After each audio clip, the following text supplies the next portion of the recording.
They don't know how to survive unless that money comes free through the International Monetary Fund and the World Bank, means from us. Attention to what's been happening in the so-called third world, or the underdeveloped nations. This process is now complete. It's not going on. It's finished. They literally have bought those nations.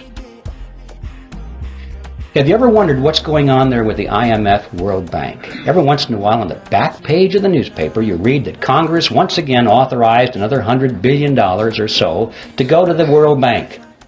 And then it explains very carefully that this money is being used for humanitarian reasons. It's being used to uplift the standard of living of these poor people. It's not being used for that at all.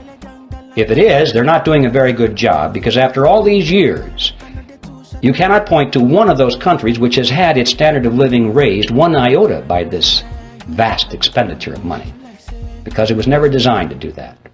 The money does not go to the people. It does not go to the industries or the businesses of those countries where it might have a chance of raising the standard of living. It goes to the politicians, doesn't it? It goes to the governments of those countries, and it is used specifically to perfect and strengthen the control mechanisms over their people. They have a better organized and equipped army.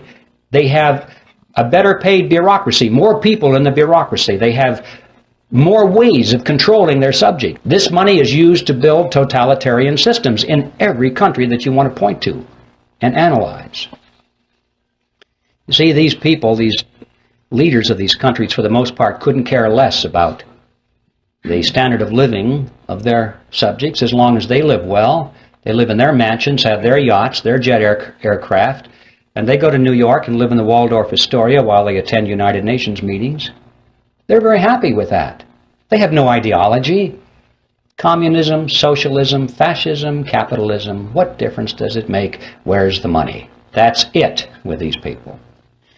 We know how welfare families in this country can be second, third generation families, and there's no hope at all of getting them off the dole because they can't imagine any other way of life.